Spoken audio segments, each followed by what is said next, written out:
सिद्ध ब्राह्मण बोले, काश्यप, इस लोक में किए हुए शुभ और अशुभ कर्मों का फल भोगे बिना नाश नहीं होता। वे कर्म वैसा वैसा कर्मानुसार एक के बाद एक शरीर धारण कराकर अपना फल देते रहते हैं। जैसे फल देने वाला वृक्ष फलने का समय आने पर बहुत से फल प्रदान करता है, उसी प्रकार शुद्ध हृदय से किए हुए पुण्य का फल अधिक होता है।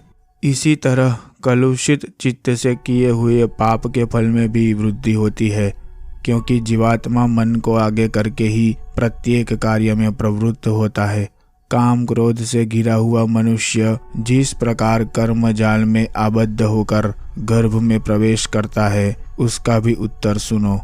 जीव पहले पुरुष के वीर्य में प्रविष्ट होता है, फिर स्त्री के गर्भाशय में जाकर उसके रज में मिल जाता है। तत्पश्चात उसे कर्मानुसार शुभ या अशुभ शरीर की प्राप्ति होती है। जीव अपनी इच्छा के अनुसार उस शरीर में प्रवेश करके सूक्ष्म और अव्यक्त होने के कारण कहीं आसक्त नहीं होता, क्योंकि वास्तव में वह सनातन पर ब्रह्म स्वरूप है। वह जीवात्मा संपूर्ण भूतों की स्थिति का हेतु है, क्योंकि उसी के द्वारा सब प्राणी जीवित रहते हैं। वह जीव गर्भ के समस्त अंग में प्रविष्ट हो उसके प्रत्येक अंश में तत्काल चेतनता ला देता है, और वही प्राणों के स्थान वक्षः स्थल में स्थित हो समस्त अंगों का संचालन करता है। तभी वह गर्भ चेतना से संपन्न होता है। जैसे तपाए हुए लोहे का द्रव्य जिस प्रकार के सांचे में डाला जाता है, वो उसी का रूप धारण कर लेता है, उसी प्रकार गर्भ में जीव का प्रवेश होता है, ऐसा समझो। अर्थात जीव जिस प्रकार की योनि में प्रविष्ट होता है, उसी रूप में उसका शरीर बन जाता है। जैसे आग लोह पिंड में प्रविष्ट होकर उसे बहुत तपा देती है, उसी प्रकार गर्भ में जीव का प्रवेश होता है और वह उसमें चेतनता ला देता है। इस बात को तुम अच्छी तरह समझ लो। जिस प्रकार जलता हुआ दीपक समूचे घर में प्रकाश फैलाता है, उसी प्रकार जीव की चैतन्य शक्ति शरीर के सब अवयवों को प्रकाशित करती है। मनुष्य शुभ अथवा अशुभ जो कर्म करता है, पूर्व जन्म के शरीर के किए हुए उन सब कर्मों का फल उसे अवश्य भोगना पड़ता है। उपभोग से प्राचीन कर्म का क्षय तो होता है, लेकिन फिर दूसरे नए नए कर्मों का संचय बढ़ जाता है। जब तक मोक्ष की प्राप्ति में सहायक धर्म का उसे ज्ञान नहीं होता, तब तक यह कर्मों की परंपरा नहीं टूटती है। साधु शिरोमणे, इस प्रकार भिन्न भिन्न योनियों में भ्रमण करने वाला जीव जिनके अनुष्ठान से सुखी होता है, उन कर्मों का वर्णन सुनो। दान, व्रत, ब्रह्मचर्य, शास्त्रोक्त रीति से वेदाध्ययन, इंद्रिय निग्रह, शांति, समस्त प्राणियों पर दया, चित्त का संयम, कोमलता, दूसरों के धन लेने की इच्छा का त्याग, संसार के प्राणियों का मन से भी अहित न करना, माता पिता की सेवा, देवता, अतिथि और गुरुओं की पूजा, दया, पवित्रता, इंद्रियों को सदा काबू में रखना तथा शुभ कर्मों का प्रचार करना, यह सब श्रेष्ठ पुरुषों का बर्ताव कहलाता है। इनके अनुष्ठान से धर्म होता है जो सदा प्रजा वर्ग की रक्षा करता है। सत्पुरुषों में सदा ही इस प्रकार का धार्मिक आचरण देखा जाता है। उन्हीं में धर्म की अटल स्थिति होती है।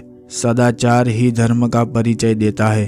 शांत चित्त महात्मा पुरुष सदाचार में ही स्थित रहते हैं।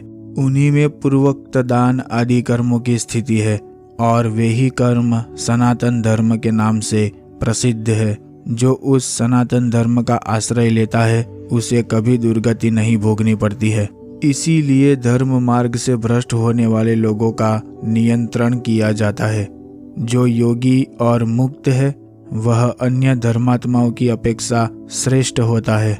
जो धर्म के अनुसार बर्ताव करता है, वह जहाँ जिस अवस्था में हो, वहाँ उसी स्थिति में उसको अपने कर्मानुसार उत्तम फल की प्राप्ति होती है, और वह धीरे धीरे अधिक काल बीतने पर संसार सागर से तर जाता है। इसी प्रकार जीव सदा अपने पूर्व जन्मों में किए हुए कर्मों का फल भोगता है। यह आत्मा निर्विकार ब्रह्म होने पर भी विकृत होकर इस जगत में जो जन्म धारण करता है उसमें कर्म ही कारण है।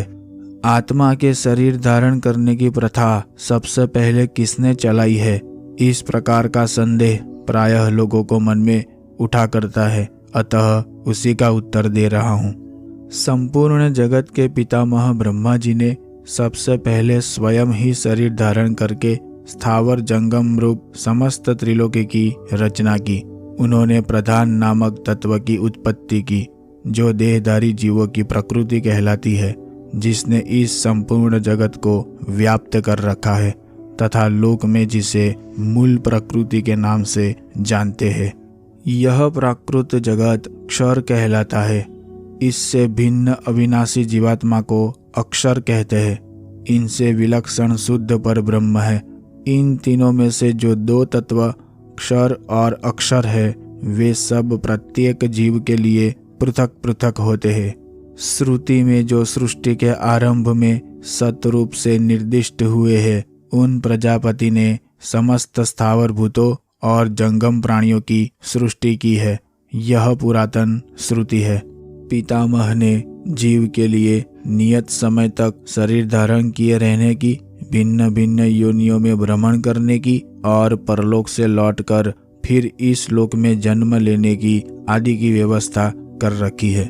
जिसने पूर्व जन्म में अपने आत्मा का साक्षात्कार कर लिया हो, ऐसा कोई मेधावी अधिकारी पुरुष संसार की अनित्यता के विषय में जैसी बात कह सकता है, वैसी ही मैं भी कहूँगा। मेरी कही हुई सारी बातें यथार्थ और संगत होगी। जो मनुष्य सुख और दुख दोनों को अनित्य समझता है, शरीर को अपवित्र वस्तुओं का समूह समझता है और मृत्यु को कर्म का फल समझता है तथा सुख के रूप में प्रतीत होने वाला जो कुछ भी है वह सब दुख ही दुख है, ऐसा मानता है, वह घोर एवं दुस्तर संसार सागर से पार हो जाएगा।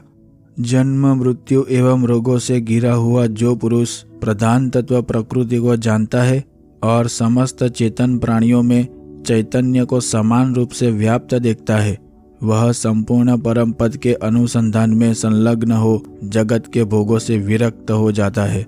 साधु शिरोमणे, उस वैराग्यवान पुरुष के लिए जो हितकर उपदेश है उसका मैं यथार्थ रूप से वर्णन करूंगा।